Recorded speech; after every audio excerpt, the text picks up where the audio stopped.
रसूल ने कब मातम करा था? अगर रसूल को कागज़ कलम दे दिया गया होता तो शिया मजलिस ना करते। अगर इमामों को शहीद ना करा गया होता तो शिया मातम ना करते। अगर शियों ने इमाम हुसैन को कत्ल करा था तो मुसलमान कहाँ थे? बिस्मिल्लाहिर्रहमानिर्रहीम। अस्सलामु अलैकुम।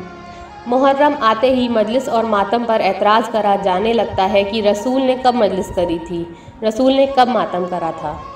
मजलिस और मातम अल्लाह सुब्हानहू व तआला की एक ऐसी नेमत है जो रसूल खुदा सल्लल्लाहु अलैहि वसल्लम का हक़ है। अगर उनको कागज़ कलम दे दिया गया होता तो शायद हम भी मजलिस और मातम ना करते। अगर इमामों को दीन फैलाने दिया गया होता तो शायद हम भी मातम ना करते। इमामों को कत्ल करा गया, उनको नज़रबंद रखा गया, उनको ज़िंदान में पूरी उम्र गुजारनी पड़ी, यहाँ तक कि ज़िंदान में ही शहीद हो गए।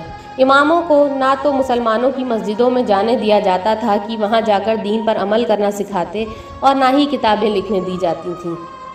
तो अल्लाह सुब्हानहू व तआला ने अदल कायम करने के लिए इमाम हुसैन अलैहिस्सलाम की मजलिस में इतनी तासीर रख दी, मजलिस को इतना इम्पैक्टफुल बना दिया कि 1400 साल से बिना कागज़ कलम के साल दर साल, नस्ल दर नस्ल हम तक सही दीन पहुँच गया, क्योंकि अल्लाह अदल करने वाला है। यही वजह है आज भी लोग मजलिसों के मुखालिफ हैं। एक छोटा सा गिरोह मजलिस मातम करता है, पूरी उम्मत को उससे परेशानी हो जाती है, क्योंकि लोग उनसे सवाल करते हैं कि शिया अगर गलत होते हैं तो हमारे दिफा में क्यों खड़े हो जाते हैं, शिया हमारे मुश्तरका दुश्मन के ख़िलाफ़ क्यों खड़े होते हैं। लोग पूछते हैं कि अगर शियों ने इमाम हुसैन को कत्ल करा था तो मुसलमान कहाँ थे? आज फ़िलिस्तीन में, यमन में, सीरिया में शिया क्यों दिफा में खड़े हैं? मुसलमान कहाँ हैं? इमामों ने अपने चुनिंदा सहाबियों के ज़रिए मरसिया, नौहाख़वानी, दुआ, मजलिस, मातम के ज़रिए से दीन पहुँचाया। इसी मजलिस मातम से हमें सिखाया जाता है मुसलमान किसी भी फ़िरके का हो, हमें उसका दिफ़ा करना है, क्योंकि वो अल्लाह सुब्हानहू व तआला की मखलूक है, लेकिन पैरवी सिर्फ़ और सिर्फ आले रसूल की करनी है। हमें मजलिस में ये नहीं सिखाया जाता कि दूसरों की मजलिसों में खलल पैदा करें। आयतुल्लाह खुमैनी रज़ियल्लाहु अन्हु फरमाते थे कि ईरान में इनकलाब सिर्फ मजलिस और मातम की वजह से आया है। आयतुल्लाह खुमैनी से एक जर्नलिस्ट ने पूछा कि आप तो जंग की वजह से 100 साल पीछे चले जाएंगे, तो उन्होंने जवाब दिया, हम अपने लोगों को 1400 साल पीछे ले जाना चाहते हैं कि उनको हक़ और बातिल का पता चल सके। एक आलिम दीन से जब पूछा गया कि मजलिस और मातम की हिकमत क्या है, क्या जो शख्स इमाम हुसैन के गम को समझ लेगा वो ख़ुद को हलाक कर लेगा?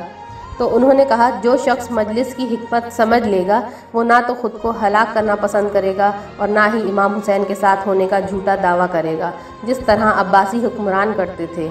इसके बरअक्स वो शख्स इमाम खुमैनी की तरह इनकलाब ले आएगा, क्योंकि ये मजलिसें ही हैं जो दीन मुकम्मल करती हैं। हर दौर में इंसान का इम्तिहान उसकी जान और माल से हुआ है। इस इम्तिहान में वही कामयाब होता है जो इमाम हुसैन अलैहिस्सलाम के रास्ते को समझ लेता है।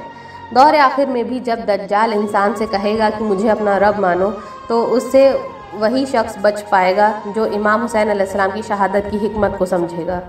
आप तमाम मोमिनीन से इल्तिमास है, खुलूस के साथ मजलिस मातम करें और ज़्यादा से ज़्यादा मजलिसों में शिरकत करने की कोशिश करें कि अल्लाह सुब्हानहू व तआला अदल करने वाला है, और ख़ुद उसी ने इन मजलिसों के ज़रिए से इमाम हुसैन अलैहिस्सलाम को हमारे दिलों में ज़िंदा रखा हुआ है। वक़ुल जाअल हक़्क़ु व ज़हक़ल बातिल इन्नल बातिला काना ज़हूक़ा व आखिरुद्दवाना अनिल हम्दुलिल्लाहि रब्बिल आलमीन।